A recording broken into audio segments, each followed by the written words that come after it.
Folks are still saying, oh, my portfolio is down, but the truth of the matter is S&P and NASDAQ 100 are positive year to date, ever so slightly. So people will take that, but they're going to have to pick and choose too. It's just, it's good. Should they expect more volatility? Yeah. Walmart has grocery sales, regular, necessities and discretionary. So it's really a good telltale. And I saw Bank of America saying that Walmart was well positioned to manage tariffs due to the suppliers' relationships, pricing mechanisms. So that seemed like better news than some of the doom and gloom we were hearing, that the shelves will be bare. And I know. I mean, it feels a little bit of a reprieve. It feels a little better, but we have to wait and see what the language is. I mean, I will say it's still over 3 months down 6%. Year to date, up 6%. So shows the back and forth. It also last year from December to December 20 continues the way it is. We know how that goes. What's interesting is that we're seeing on the S&P 500, there's a technical indicator saying that many of the names have not participated in a rebound in the bullish trends, and that basically 50% of the S&P 500 companies have participated, but many have not. And that's below the 5 and 10-year averages of 60%, suggesting that a wide part of the market has yet to participate in the rebound. Does that seem like a bullish indicator or a bearish indicator? I can spin that one because they're either sitting way. On the sidelines. Yeah, well, let's look at what. And we have a lot of Fed speakers that will be coming out with some of their thoughts. Jay Powell will speak tomorrow.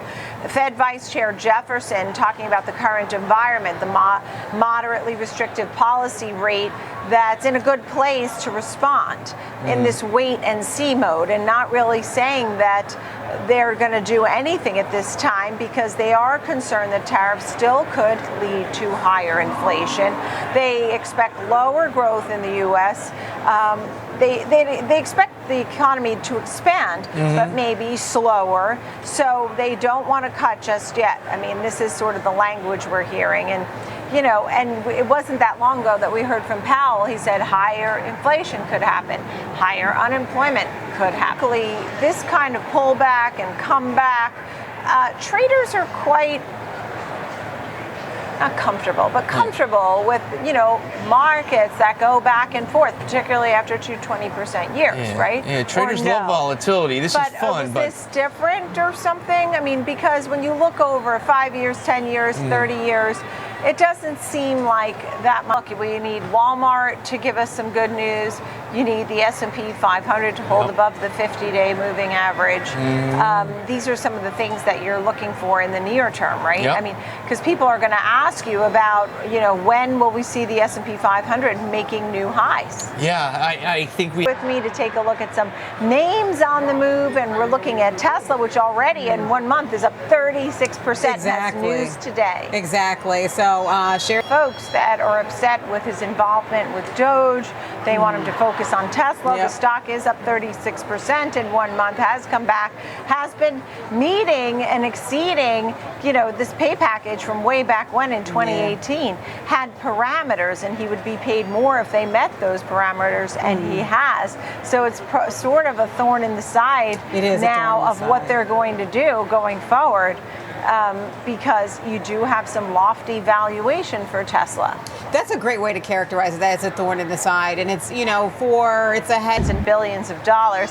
And it says the new committee has no choice but to keep him happy and persuade him to stay, because in their opinion, Tesla is nothing without Elon Musk. And it's been a conversation whether or not he should be at Tesla. But obviously, they think he should be a Tesla. How about American Eagle Outfitters? We have a couple of retailers in focus. Sort of let it out that we are clearly disappointed with our execution. I don't know. I often use the kids as my barometer. Never once did my kids say, "Can we go to American Eagle Outfitters?" No, they've never said that. So that's not to say that American Eagle doesn't have an important place, but it's not somewhere that is most important to a very powerful buying community, and that's kids and teenagers with the money to spend. Gen Z, exactly, especially the older cohort. Hughes and PVH, right? And it has some key names under the umbrella like Calvin Klein. Some thoughts about, and by the way, you don't have to be the best name out there. I'm not saying, but it has to be, something has to draw you into the store is my point. Let's talk about PVH. It's up 7% almost. That's right, and this is off the back of an up market on close later, so you're getting yourself ready for this one. Cisco Systems with a preview. Caroline Woods. Yeah, shares under a bit of pressure ahead of this. The revenue, the momentum from AI and quantum computing, whether or not that can help to bring it to a double beat again. So AI and quantum computing is something we're waiting for them to talk about. It's an AI infrastructure partnership led by BlackRock, Microsoft, NVIDIA. I don't know if that's the same one or different. This is the Humane in Saudi Arabia, what we were talking about, NVIDIA and AMD and, you know, a lot of these tech names being a part of. Well, they're certainly circulating themselves in the AI world and continuing to grow with AI workloads and tackling those. Thank you so much, Caroline Woods. And so that's the macro thoughts as well. Thank you both for being here. So I'll start with you, Caroline. You're looking at least on some themes, at least with tech, right, and semiconductors. Yeah, that's certainly a bright spot in this market. If you come back for super micro, but really the major averages, George, have come back from the doom levels. We're seeing the S&P and NASDAQ now positive for the year. You're watching some of the key macro issues, dollar yields, volatility. What do you think here? Well, I can start with volatility. The MAGS ETF, which has the MAGS 7, I mean, it's still 1 month up 17%. It's still looking pretty good, though year to date still to the downside to the tune of about 3.5%. We have Powell tomorrow. We're getting some Fed speakers. We've already heard from Jefferson today, who was saying a lot of the same. Inflation possible, more, unemployment also that could rise too.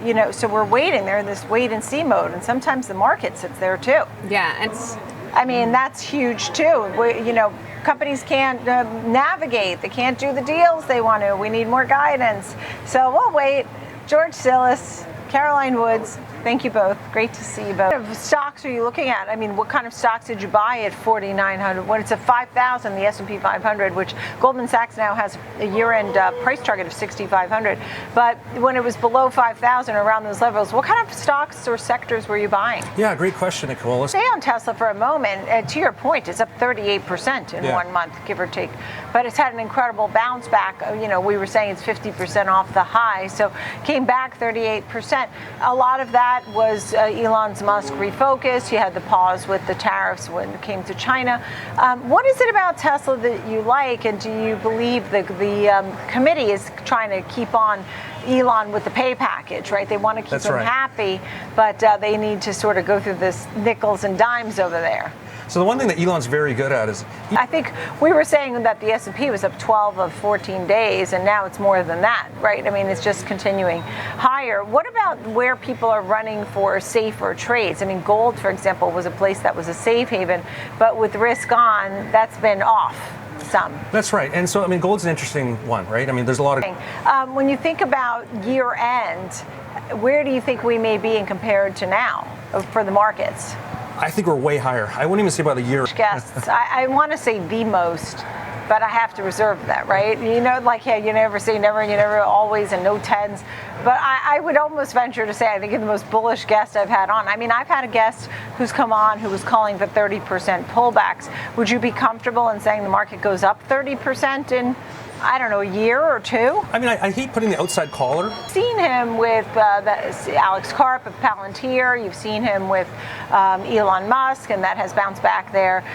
Lisa Su, AMD's made a bounce back. I mean, people are saying just watch who he's keeping around, and you could buy the stocks. I mean, that's sort of tongue-in-cheek, but that's what's happening because CEOs are, we had a CEO on who said that the community, I think it was in energy, they felt very good with the open dialogue that they had with this administration, that when there were issues, they felt comfortable to call and have these conversations with the president. So maybe the business side of it, can really work well. What about the rare earth story? I mean, we see deals happening here and abroad because we want to have more of that here at home.